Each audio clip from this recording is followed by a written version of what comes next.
नमस्कार, शुभ जोहार। बड़ा सीना फूंक करके और अखबार में बड़े बड़े विज्ञापन दे करके पहले तो कोर्ट ने इन्हें बताया कि बांग्लादेशी घुसपैठियों के संरक्षक हैं। इस सरकार के कारण देश की संप्रभुता खतरे में पड़ गई है। वहीं युवाओं के इस अति गंभीर मसले पर जिस तरह से राज्य की सरकार ने खिलवाड़ किया, उनके भरोसे के साथ ऐसे खिलवाड़ किया, सीजीएल की परीक्षा की मैं बात कर रहा हूं। माननीय कोर्ट ने इस सरकार को फ्रॉड कहकर संबोधित किया। तो जो भारतीय जनता पार्टी जो बात कह रही थी कि यह महाठग सरकार है और इसने ठग करके 2019 में सरकार बनाई थी, और इस सरकार को बनाने के लिए जो इन्होंने सबसे बड़ा ठग विद्या लागू किया था या उनके चपेटे में लिया था, वो थे झारखंड के युवा, जिनको कहा था कि 5 लाख सरकारी नौकरी हम देंगे और नहीं दे पाए तो 5,000 7,000 रोजगारी का भत्ता देंगे। सीजीएल की परीक्षा में भी बहुत दावे किए गए, बड़े बड़े विज्ञापनों के माध्यम से वो तमाम कोशिशें की गई कि जो उनका सदल है, जो उनका काम है इस सरकार का नौकरी बेचने का, उस काम को अगर कोई बाधा पहुंचाए तो उन्हें डराया धमकाया, पुलिस प्रशासन के माध्यम से, स्थानीय प्रशासन के माध्यम से हम कैसे उनको डराए धमकाए, इसके सारी जरूरत लगाए। आपने देखा होगा किस तरह से नेट को बंद करके कहा कि आसाम का हम लोगों ने लिया है, आसाम से लिया है। अच्छी बात है, आसाम से हमने लिया, लेकिन आसाम सरकार ने परीक्षा को ठीक कराने के नियत के साथ परीक्षाएं आयोजित की थी। इसलिए एक सप्ताह पहले उन्होंने बता दिया था कि 12 डेट के अंदर हमारे नेट की सुविधाएं बंद रहेगी, इतना बजे से इतना बजे तक बंद रहेगी। इसलिए किसी नागरिक को या कोई जरूरी कार्य को, वो चाहे किसी भी इमरजेंसी काम को, किसी प्रकार का बाधा नहीं पहुंच सके। ये नियत होता है, जब नियत साफ होता है तो इस तरह का निर्णय लिए जाते हैं। अचानक से 24 घंटे भी नहीं, 18 घंटे पहले आप एक नोटिस जारी कर देते हैं सरकार के रूप में तुगलकी फरमान। जिस तरह से तुगलकी फरमान के कारण 18 युवाओं ने दौड़ करके अपनी जाने गंवा दी, उसी तरह से तुगलकी फरमान उन्होंने जारी कर दिया कि नेट की सेवाएं बंद रहेगी, क्योंकि आप फ्री एंड फेयर एग्जाम लेना चाहते हैं। और फिर आपने नेट बंद किया। पहला दिन का एग्जाम में आपने 8:30 बजे से 1:30 बजे तक का नेट को बंद किया। दूसरा दिन का एग्जाम था 8:30 बजे से, उसी तरह से 1:30 बजे तक का एग्जाम था, लेकिन रात के 2 बजे आपने नेट बंद कर दिया। क्यों भाई, रात के 2 बजे क्यों नेट बंद कर दिया? क्योंकि आपको पता था कि क्वेश्चन जो है आपने जिनको बेचा था, वो बेचने वाले से भी हाथ निकल करके मार्केट में आ गया है और वो स्प्रेड होना चालू हो गया है, ये आपको मालूम है। इसलिए अपने चोरी को, अपने इस पाप को छिपाने के लिए आपने 2 बजे रात के अंधेरे में, आधी रात में आपने नेट को बंद किया और फिर बड़े बड़े दावे समझाने की मैंने किया। और इस तरह से झारखंड मुक्ति मोर्चा के सारे हैंडलर्स एक्टिव हो गए, लगा कि कितना बड़ा काम कर लिया।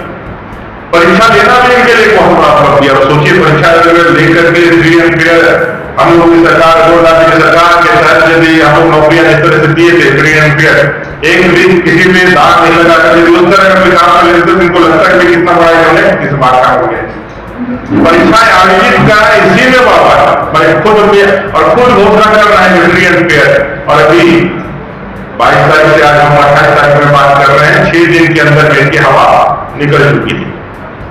पहले कहा यहाँ गड़बड़ियां नहीं है, जो लोग गड़बड़ियों का हल्ला कर रहे हैं उन पर कानूनी कार्रवाई होगी, उनके सारे हैंडलर्स पूरे लग गए, पूरा तंत्र लग गया। लेकिन गलती तो गलती है, चोरी तो चोरी है, अपराध तो अपराध चीजें सामने आ गई। पहला अपराध, पहली गलती, जिस तरह से 2019 और 2022 और 2021 के इस तरह के एग्जामों के पेपर के हूबहू प्रश्नों का रिपीटिशन हुआ है। न फोटो न वर्षदी, पूरे देश के अंदर कोई छोटा सा भी कोई एजेंसी कोई या कोई आयोग की परीक्षा ले रहे हैं, इतना बड़ा फायदा मिस्टेक नहीं करता है। और इसकी चर्चा सिर्फ झारखंड में, पूरे देश के बड़े बड़े स्तरों पर, सेंटरों पे और बड़े बड़े जो योग्यता पे लोग प्रश्न चिन्ह खड़ा कर रहे हैं।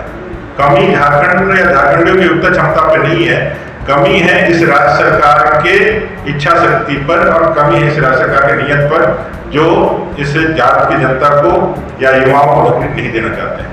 पहले उन्होंने वो किया कि भाई एग्जामिनेशन में वो गलतियां तो स्पष्ट है, उसमें तो कोई सबूत आपको दिखाने की जरूरत नहीं है, आप उसको क्या कहेंगे, आप कहेंगे क्या भाई वो टंकन भूल है।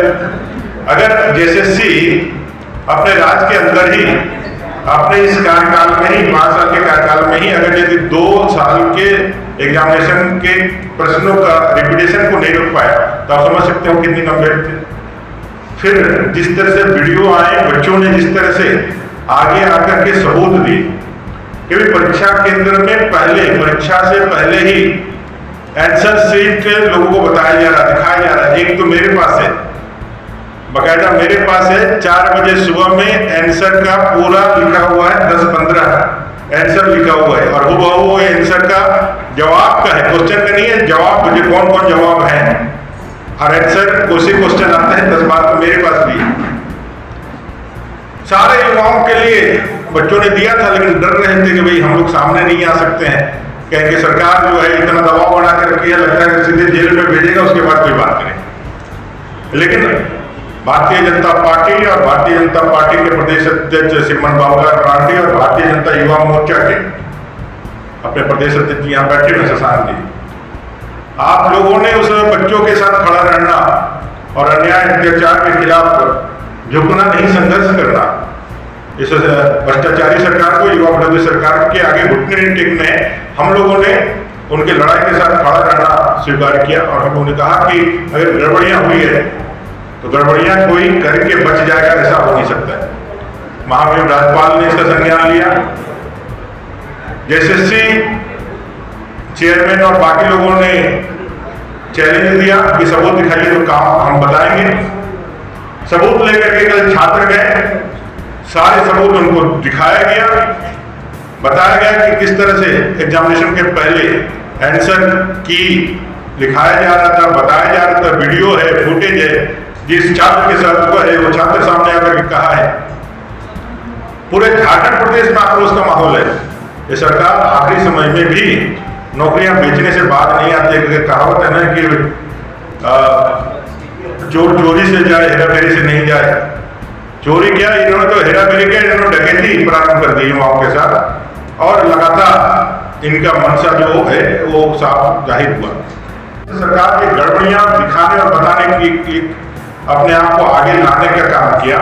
आज उनको धमकियां दी जा रही है, उनको डराने का काम किया जा रहा है, उनको अंजाम भुगतने का डर दिखाया जा रहा है। हेमंत सोरेन जी, अगर इन छात्रों में किसी का भी एक भी बाल का बाका होता है तो इसका सीधा जिम्मेवारी हेमंत सोरेन जी, माननीय मुख्यमंत्री जी आप खुद होंगे, आपके दल के लोग होंगे और वर्तमान की सरकार होगी। क्योंकि स्पष्ट हो गया है कि झारखंड की सारी नौकरियां आपने बेची है और सीजीएल के एग्जाम्स के परीक्षा का प्रश्न पत्र लीक करके आप फिर नौकरियां बेचना चाह रहे थे। आज भी सुबह मेरे विधानसभा क्षेत्र के एक मास्टर साहब आए, जो नियुक्ति पत्र बांटने वाले, उन्होंने कहा कि मेरा रिजल्ट जो है, मेरा जो अंक है वो 58.45% है, लेकिन 54.54% वाला को ले रहा है, मेरा नहीं ले रहा है। फिर उसने और एक बात बताई कि दादा इसमें जब मेरा जब नहीं हो रहा था तो मैंने जब इसको देखा, बढ़िया से अध्ययन किया, तो जो उसका लिस्ट बना हुआ था उसमें नीचे के 3 नाम तो सही है, लेकिन 3 नाम बीच में और जोड़ दिए गए हैं जिसका कहीं डाटाबेस नहीं था। ये उसने बताया।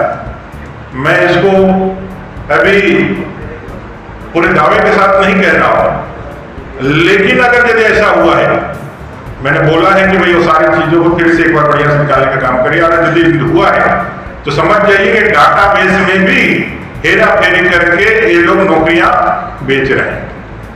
मैंने कहां जाएगा राज्य का युवा, कहां जाएगा झारखंड का युवा? एक भी नौकरी फ्री एंड फेयर ये सरकार देगी? अब तो देने का समय नहीं, एक भी दिया है क्या? ये अक्ष प्रश्न इनके सामने है। 5 लाख नौकरियां इन्होंने नहीं दी, जो नौकरियां दी उसमें भी लैब टेक्नीशियन के बहाली में भी भ्रष्टाचार, जेई के बहाली में भी भ्रष्टाचार, सीजीएल में तो बार बार परीक्षा लीक। ये सारी घटनाओं के साथ मैं इस राज्य सरकार से कहना चाहता हूं कि अविलंब इस पूरे मामले पर मुख्यमंत्री जी को खुद आगे आना चाहिए और आकर के अपने दावों का, सच्चाई का बात करना चाहिए, और जैसे के उन पदाधिकारियों का जिनके कारण, अगर हम मुख्यमंत्री पाक साफ है, मुख्यमंत्री जी को लगता है कि मेरा नियत साफ था, मैंने सही निर्णय लेकर के आगे बढ़ने का काम किया था, अपने प्रशासनिक चूक के कारण ये हुआ है, तो इमीडिएट और तमाम जेएसएससी के जो भी दोषी पदाधिकारी हैं उस पर कार्रवाई करना चाहिए, चाहे वो कितना भी बड़ा पदाधिकारी क्यों हो। अगर उनके चलते मुख्यमंत्री जी के साख पे धब्बा लगता है तो कार्रवाई करना चाहिए, नहीं तो ये पूरी तरह से मान लिया जाना चाहिए कि सब गुरु घंटागिरी में स्वयं मुख्यमंत्री जी का हाथ है, उनकी सरकार का हाथ है। धन्यवाद।